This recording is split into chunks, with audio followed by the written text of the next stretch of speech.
miré y vi que en medio del trono y de los 4 seres vivientes y en medio de los ancianos estaba en pie un cordero como inmolado, que tenía 7 cuernos y 7 ojos, los cuales son los 7 espíritus de Dios enviados por toda la tierra. Y vino y tomó el libro de la mano derecha del que estaba sentado en el trono. Y cuando hubo tomado el libro, los 4 seres vivientes y los 24 ancianos se postraron delante del Cordero. Todos tenían arpas y copas de oro llenas de incienso, que son las oraciones de los santos. Y cantaban un nuevo cántico diciendo: digno eres de tomar el libro y de abrir sus sellos, porque tú fuiste inmolado y con tu sangre nos has redimido para Dios de todo linaje y lengua y pueblo y nación. Y nos has hecho para nuestro Dios reyes y sacerdotes, y reinaremos sobre la tierra. Padre Santo, en el nombre de Jesús, alabamos tu nombre, porque el Cordero fue digno de abrir los sellos. Gracias, Señor, porque con tu sangre nos has redimido para nuestro Dios. Hoy celebramos que tú eres nuestra Pascua, que el castigo que nos merecíamos cayó sobre ti. Gracias, Señor Jesucristo, porque por amor a tu nombre y al Padre, hoy somos salvos. Te damos gracias, porque asimismo nuestra familia, nuestros hermanos, primos, tíos, sobrinos, para ellos se extiende tu salvación. Te alabamos, porque siempre nos escuchas cuando hacemos un clamor intercesor por aquellas almas que todavía no se han arrepentido. El don de arrepentirse proviene de ti. Hoy te alabamos y te bendecimos y te entregamos este tiempo de comunión contigo. En el nombre de Jesús. Amén. Gracias, Señor, porque tu palabra y tu verdad, Señor, nos hace libres y nos enseña, Señor, a reconocer lo que hiciste por nosotros. Hoy celebramos esta Pascua maravillosa. Te damos gracias en el nombre de Jesús. Amén. Amén. Los invito a que vayamos al Evangelio de Lucas, capítulo 9, y vamos a leer a partir del versículo 51. Lucas 9, 51.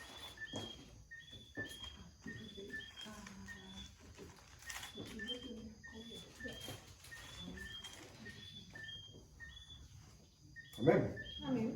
Dice: cuando se cumplió el tiempo en que él había de ser recibido arriba, afirmó su rostro para ir a Jerusalén, y envió mensajeros delante de él, los cuales fueron y entraron en una aldea de los samaritanos para hacerle preparativos. Mas no le recibieron, porque su aspecto era como de ir a Jerusalén. Viendo esto, sus discípulos, Jacobo y Juan, dijeron: Señor, ¿quieres que mandemos que descienda fuego del cielo como hizo Elías y los consuma? Entonces, volviéndose él, los reprendió diciendo: vosotros no sabéis de qué espíritu sois, porque el espíritu del hombre no ha venido para perder las almas de los hombres, sino para salvarlas. Y se fueron a otra aldea. 57. Viendo ellos, uno le dijo en el camino: Señor, te seguiré a donde quiera que vayas. Y le dijo Jesús: las zorras tienen guaridas y las aves de los cielos nidos, mas el Hijo del Hombre no tiene dónde recostar la cabeza. Y dijo a otro: sígueme. Y él le dijo: Señor, déjame que primero vaya y entierre a mi padre. Jesús le dijo: deja que los muertos entierren a sus muertos, y tú ve y anuncia el reino de Dios. Entonces también dijo otro: te seguiré, Señor, pero déjame que me despida primero de los que están en mi casa. Y Jesús le dijo: ninguno que poniendo su mano en el arado mira hacia atrás es apto para el reino de Dios. Bueno, retomamos en el versículo 51, el primero que acabamos de leer. con una introducción bien particular. Dice que cuando se cumplió el tiempo en el que había de ser recibido arriba. Y esto es muy curioso, la manera como la Escritura lo describe.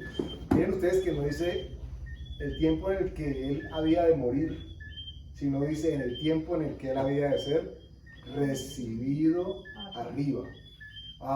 Y hay gran diferencia entre una cosa y la otra, porque no hay manera de que un muerto entre en el reino de los cielos.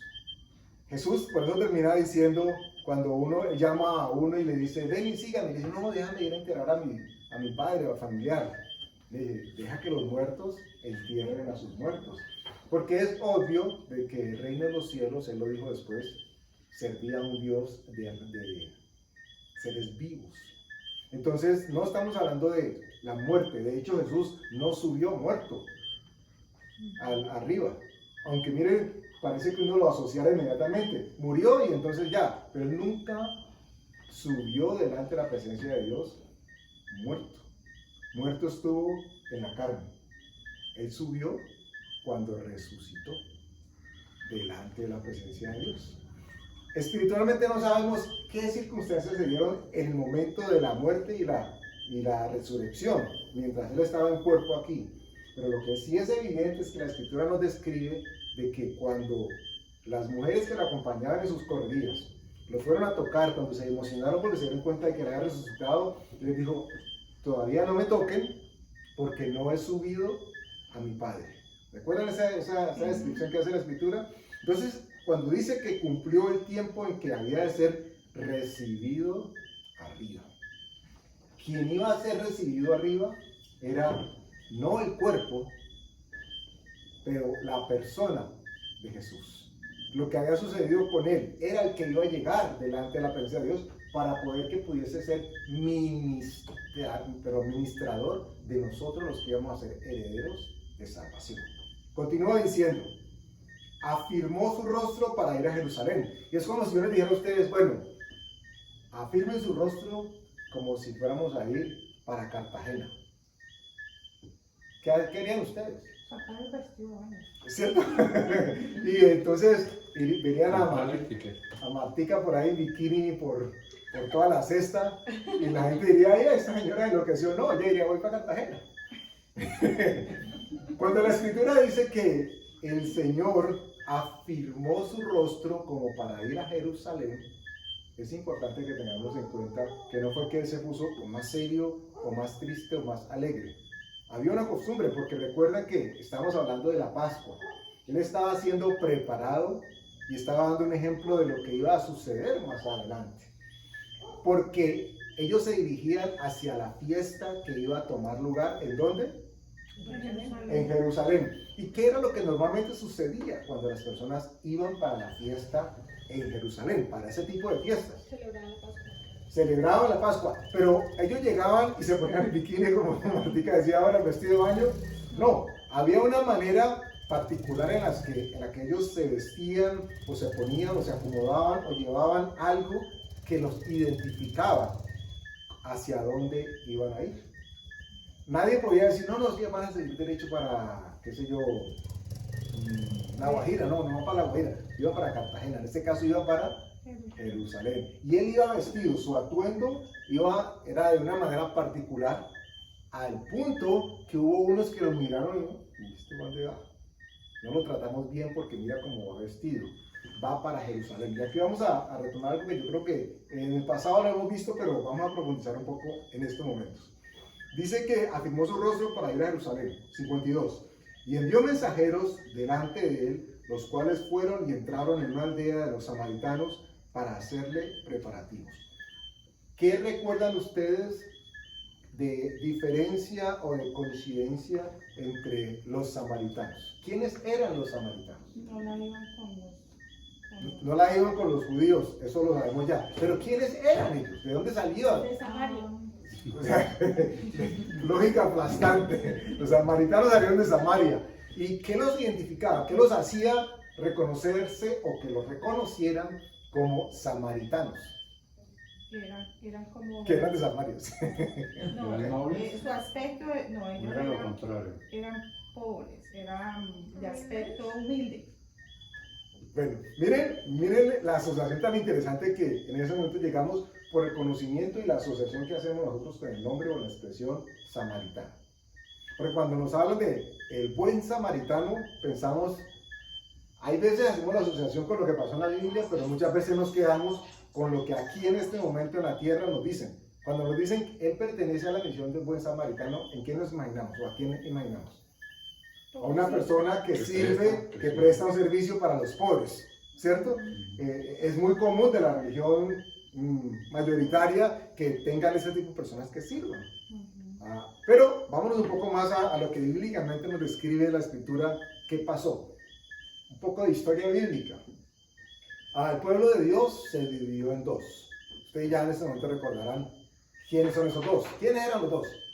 Los judíos y los de Benjamín eran una, y las otras 10 tribus fueron los que se separaron. Ok. Los israelitas y los judíos. Miren ustedes que los judíos no, en realidad geográficamente fueron los de Judea. Qué bueno, Judea. ¿Ok? Judea es una parte geográfica y el resto era Israel. Israel a tus pies.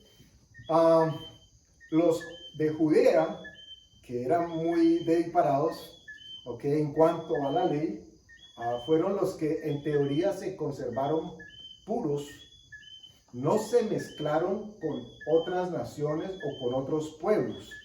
Y por eso de ellos se decía que salía el sacerdocio y ellos se mantenían fieles y conservaban exactamente todo lo que decía la escritura en cuanto a la ley.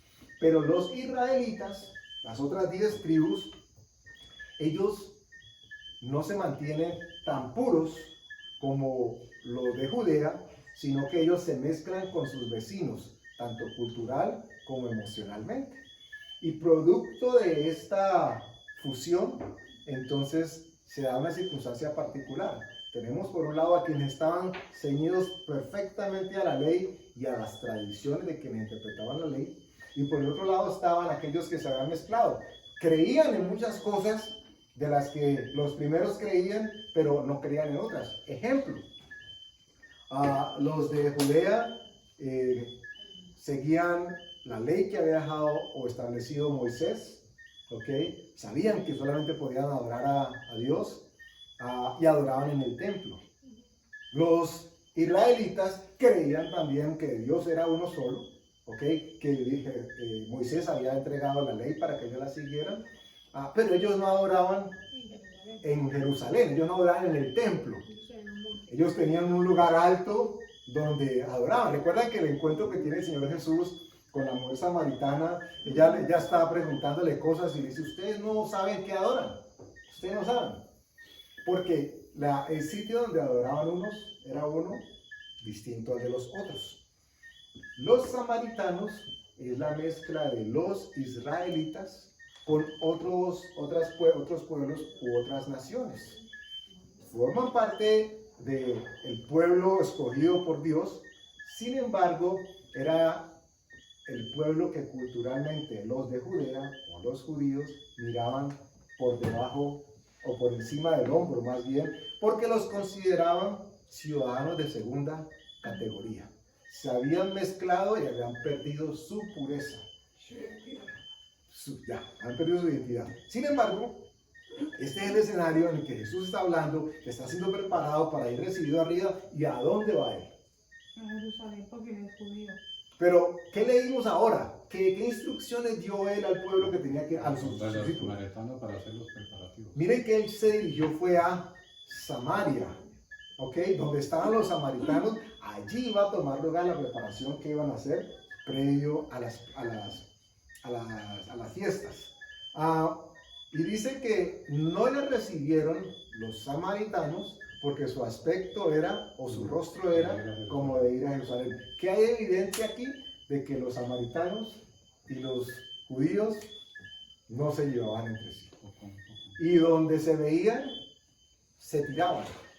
Porque como el samaritano no adoraba en el templo, él no se vestía para ir al templo como si se vestían los de Judea o los judíos, que se ponían algo característico de tal manera que cuando el Señor Jesús va para allá, es evidente que va para Jerusalén. Y los que están ahí en Samaria lo ven como, "Ay, no", porque dice que no lo aceptaron. Vamos a leer de nuevo.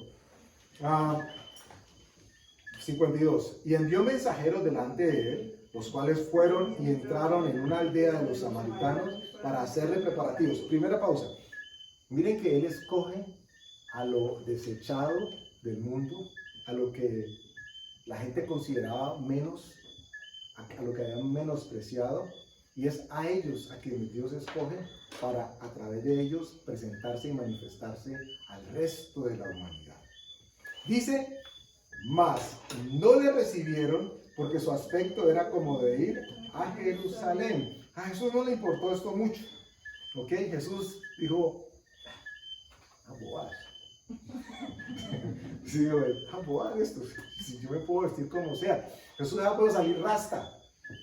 Y ya, no ha pasado nada. Porque el propósito que él llevaba por cumplir era llegar y ser recibido por el Padre. Pero iba a pasar. Su evangelio iba a permear a aquellos que habían sido despreciados por el resto del mundo, que no eran considerados aptos ni dignos de recibir algo de parte de Dios.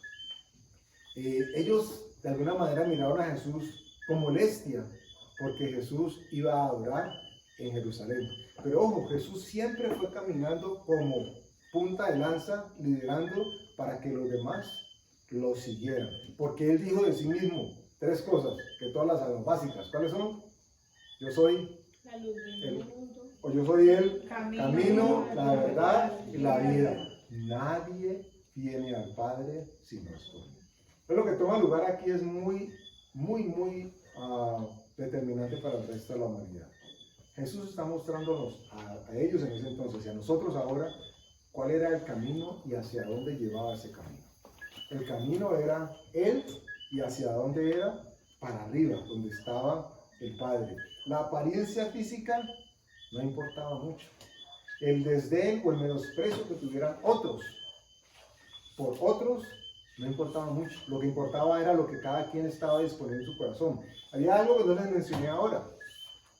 Los judíos o los de Judea habían generado una especie de tradición de consulta de las escrituras. Y para esto hay algo que ustedes tal vez han escuchado hablar que se llama el Talmud. ¿Saben qué es el Talmud? ¿O han escuchado qué es el Talmud?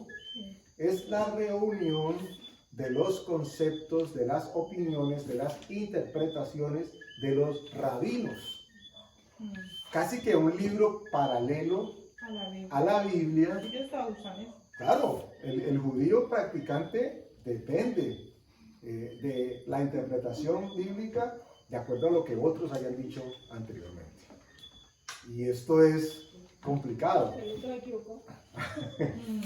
Los samaritanos no creían en el Talmud. Ellos no seguían el Talmud, porque era evidente, si lo hubieran seguido, habrían hecho exactamente todo lo que los demás también hacían. Entonces había gran diferencia y gran conflicto, porque se trataba de quiénes seguían a quiénes. Y los judíos, todos protocolarios, todos ceremoniosos, querían que las cosas se hicieran no solamente como la escritura decía, sino como ellos habían determinado que se hicieran. Hoy acomodamos la mesa en chorizo. Mentira, en chorizo no. Así.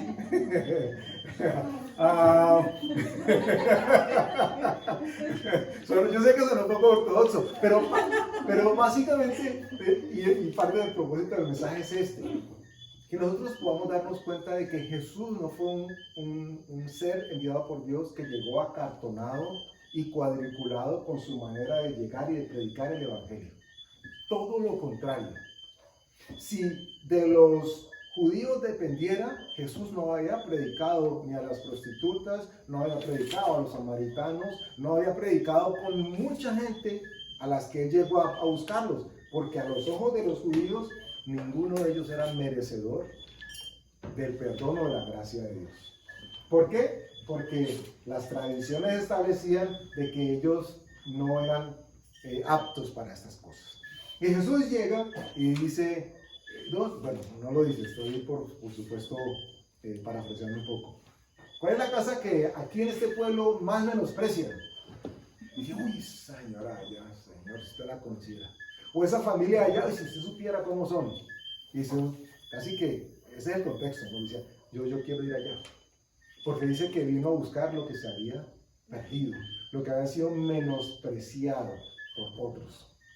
Todo esto estaba tomando lugar el día previo a la celebración de la Pascua.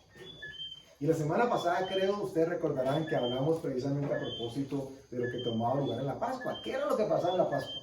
Recuerden ustedes. Que el La ángel sangre de la de muerte. Cristo en los marcos de las puertas. El ángel de la muerte pasaba Por encima. Dios había dado instrucción de que el pueblo recordara de generación en generación el momento en que Él los había sacado de Egipto y que los había librado de la mano del ángel de la muerte de todos los primogénitos.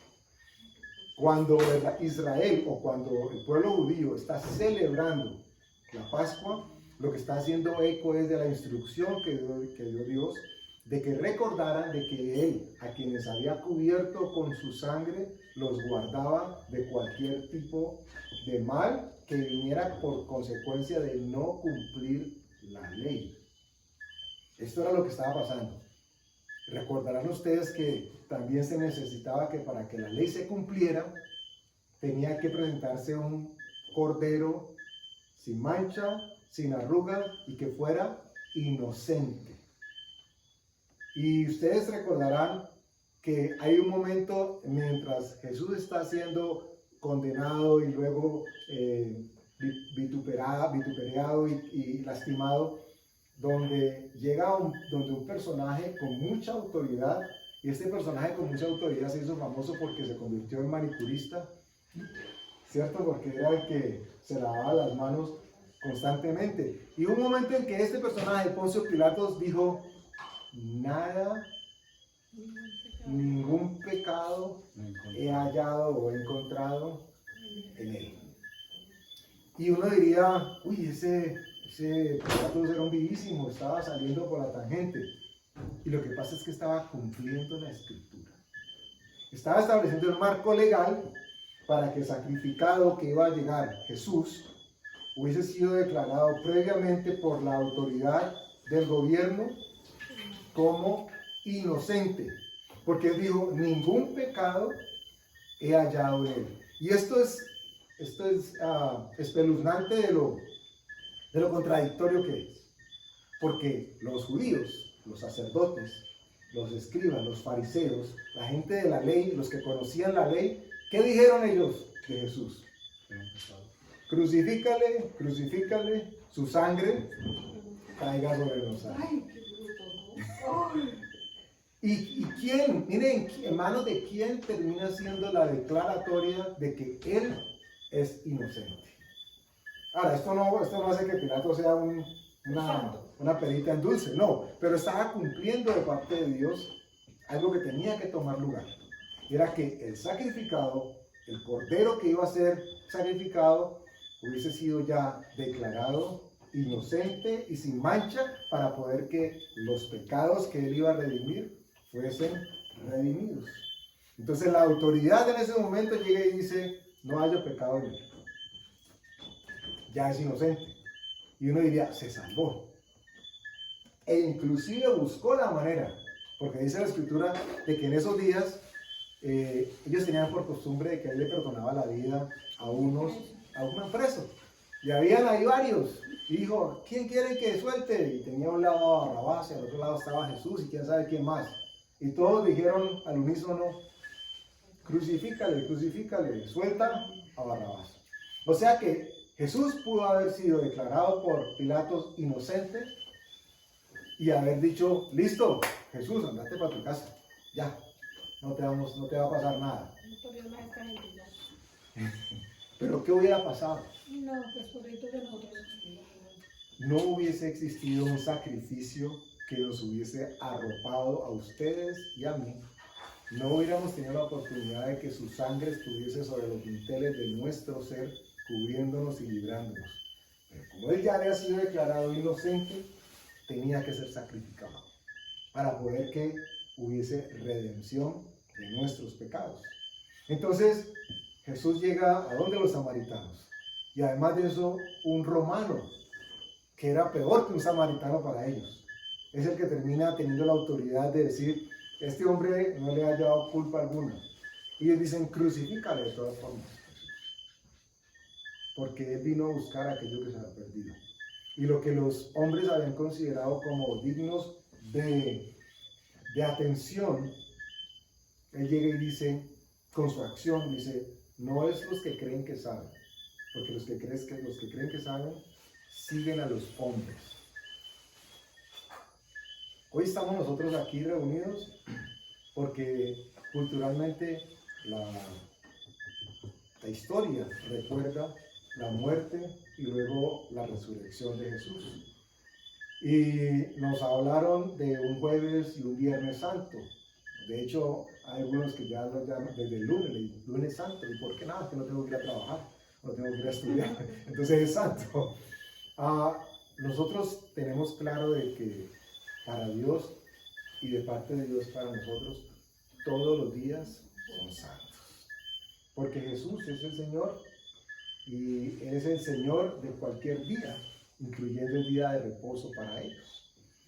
Esto hace entonces que nosotros, esta fecha, con todo lo especial que es, y que debemos bíblicamente tenerla y recordar como Él dice, cada vez que tomemos su sangre o el vino, o que comamos su cuerpo o el pan, estamos haciendo memoria de lo que Él hizo. Nosotros, ustedes saben, aquí en la congregación, que no tenemos un día particular en el que no o sí se tome la cena. ¿Ok? No estamos hablando de que las otras personas u otras congregaciones lo hagan así, o sea, no. Nosotros, porque hemos entendido de que bíblicamente lo que la Escritura dice que hay que hacer es que cada vez que nos congreguemos, nosotros hagamos memoria de lo que Él hizo por nosotros. Esa es una razón y debería ser la única que nos lleva a construir el por qué celebramos la cena cada vez que nos congregamos. Hoy nos acomodamos desde una perspectiva un tanto distinta para salirnos un poco de ese formato también, para que no todo se convierta en ese acto religioso que los judíos, que tenían muy clara la ley, empezaron a asumir porque otros con conocimiento dijeron aparentemente cómo era que se tenían que hacer las cosas.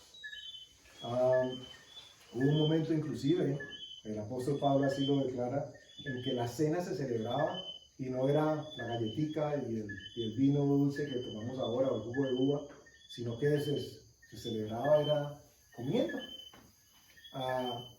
Con la misericordia de parte de Dios, que en los casos en los que lo hacían bien, todo el mundo tenía que comer, algo de comer. Nosotros hoy hemos preparado algo sencillo, pero para salirnos un poco de ese formato y de ese tipo de ceremonia en el que el vino y la galletita o el pancito significan, tipifican lo que estamos celebrando. Vamos a compartir ahora algo, pero lo especial, lo espiritual y lo importante es exactamente lo mismo. Usted puede tener una galleta, puede tener un pan, puede tener un sándwich si quiere. Pero en el momento en que usted se celebre y se reúna con otros y digan, cada vez que me como ese sándwich, estoy recordando lo que el Señor Jesús hizo por mí. Cuando nosotros hacemos eso, por eso la acción de muchos de dar gracias por los alimentos. Y miren ustedes que cuando damos gracias por los alimentos no pensamos por nuestra mente por un solo segundo de que estamos comiendo la cena del Señor. Porque lo que hace que se convierta en cena es cuando nos congregamos como iglesia y recordamos lo que Él hizo por nosotros. Y cómo metió la mano dentro de lo que estaba descompuesto y de ahí nos sacó a nosotros. Y se alistó, se aprestó Él para ser recibido y su aspecto a ojos de otros no era el más indicado, No era el que esperaban, no era el que querían, pero a Jesús le importó un poco eso. Nosotros estamos llamados entonces a hacer seguramente lo que el mismo Señor Jesús hizo. Hay veces otros esperan que tengamos una manera de actuar que no sea bíblica, por supuesto. Hay veces otros tienen expectativas de nosotros, que debemos hacer esto o aquello de una o de otra manera. Lo que tenemos que asegurarnos es que nuestro camino esté marcado por el camino que caminó el Señor Jesús y que ese camino nos lleve a encontrarnos con el Padre arriba. Si estamos como si fuéramos para Jerusalén, otros se van a dar cuenta que estamos ataviados como si fuéramos para Jerusalén. La Escritura dice y nos explica en todo momento que nosotros hemos sido vestidos, revestidos, que nuestras ropas fueron teñidas en sangre por la sangre del Cordero y que Él plancha con el Espíritu Santo todo lo que ha sucedido con nosotros. El sacrificio del Señor Jesús no fue en vano. La preparación que Él hizo previo a ese sacrificio tampoco es en vano. No crean que simplemente es una narrativa del relato bíblico para que nosotros nos hagamos una idea. Todo tenía una explicación. ¿Por qué a los samaritanos? ¿Por qué Él tuvo ese encuentro? ¿Por qué se encuentra con la mujer samaritana y a ella le revela? Ustedes recordarán qué pasó con ella. Que Él le habla y cuando Él habla con ella, ¿qué pasa? ¿Qué hace ella? Le dice que ha aparecido Cristo. Ella se va directo para donde están los demás del pueblo. ¿Y quién eran los demás del pueblo si era samaritana? Eran samaritanos, ¿cierto? Y ella va y les dice, miren, me he encontrado con el Cristo, el Mesías, el que dice la Escritura que iba a venir. O sea que ellos estaban esperando al Cristo bíblico. Aún los samaritanos. Claro, claro que sí. Ellos estaban esperando. Lo que sucedía con ellos es que se habían apartado de las tradiciones que sí seguían los judíos. Y sus corazones seguramente estaban más cercanos a ser tocados por Dios mismo, porque no estaban acartonados con todo lo que la religiosidad judía establecía. Empezando porque ellos no seguían lo que los previos rabinos habían dicho que tenía que seguirse. Y esto es curioso. Hay una, se puede decir que es una, no voy a decir que es una secta, pero sí es una secta, que tienen un libro paralelo a la Biblia, sin el cual no pueden interpretar lo que la Biblia ha dicho. Esa es ella se llamaba profetisa, seguramente en algún momento conoció cercanamente de Dios, después se desvirtúa y se desvía, y dejan escritos sin los cuales no se les permite a la gente que se congregue que puedan estudiar la palabra de Dios. Así como hacían los judíos, existía un Talmud. Ahora no le llaman Talmud, ahora le dicen el libro y citan el libro a que corresponda. Pero dando a entender de que sin la interpretación de un tercero, y ese tercero tiene que tener autoridad, no sería posible que las personas conocieran lo que Dios había escrito para nosotros. Dios vino a nosotros y nos dice, lo que yo quiero de ustedes es que me busquen de corazón y me van a encontrar. Porque Él está a la puerta tocando y dice la Escritura que el que toca pide que se le abra y Él abrirá, y la invitación es a que cenemos con Él, siendo Él la mejor oferta que se pueda poner sobre la mesa.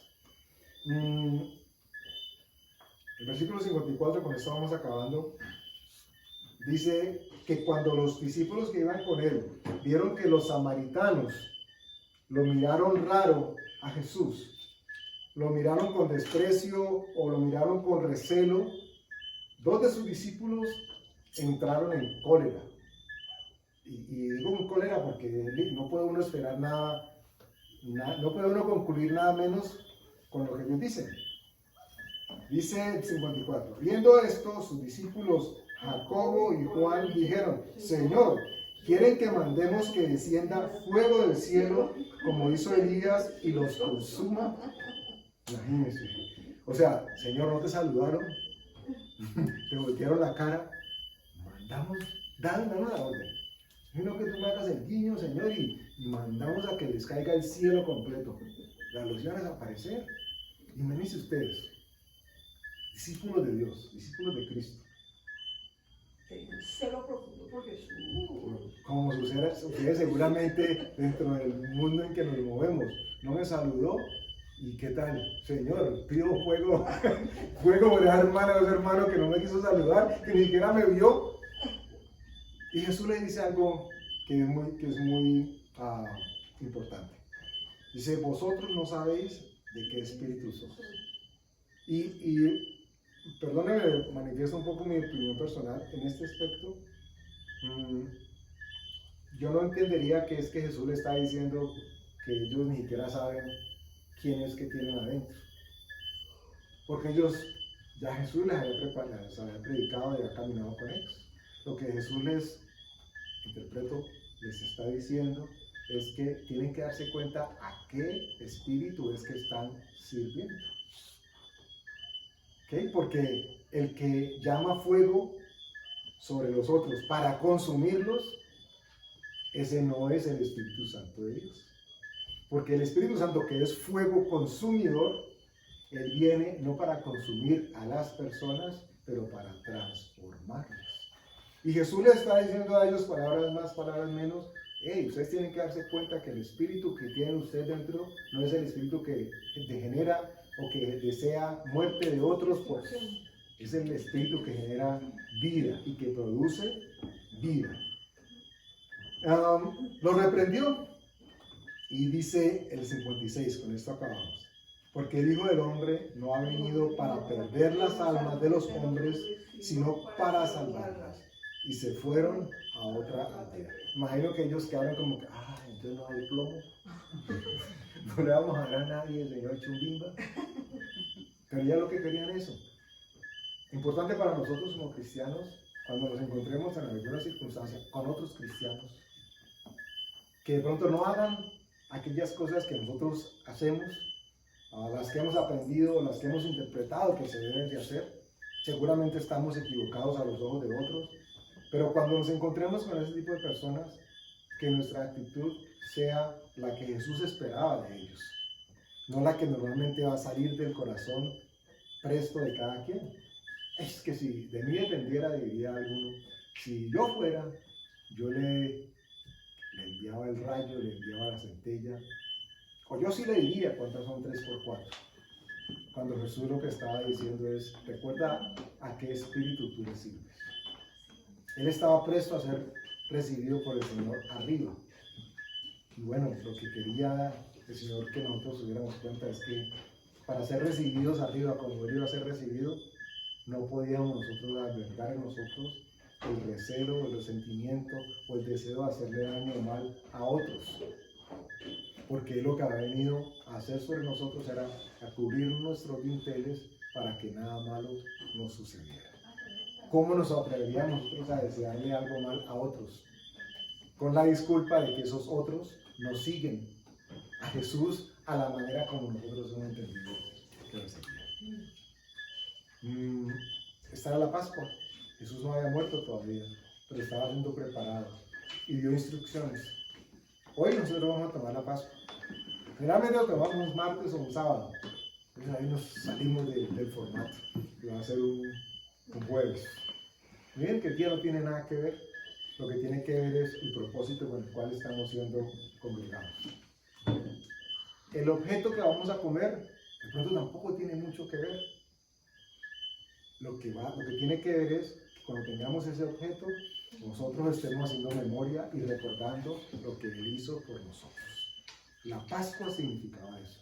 Hoy que el mundo celebra, o el mundo cristiano, en términos numéricos, celebra la Pascua, hoy lo que se está celebrando es la preparación del camino que iba a emprender Jesús, camino a Jerusalén, para ser sacrificado. Y si tal vez nuestro sentimiento se permitiera ese lujo, nosotros diríamos como Pedro, no, no, Señor, que tal cosa no te acontezca. Uy, ¿cómo te vas a ir para allá, Señor, si te van a hacer esto y esto y esto y esto?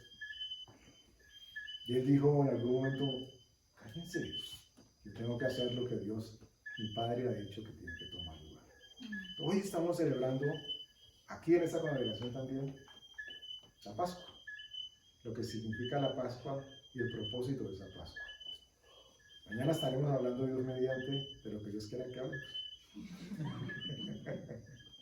Vamos a darle gracias a Dios. Padre, gracias por tu infinita presencia en nosotros, Señor. Gracias porque hoy es el tiempo de que nosotros levantemos nuestra mirada a ti y recordemos que en todo momento dispusiste desde antes de la fundación del mundo todo lo que tenía lugar en nuestras vidas, para que hoy estuviésemos escuchando, recibiendo, Señor, tu palabra y lo que ella significa y lo que ella hace en nosotros.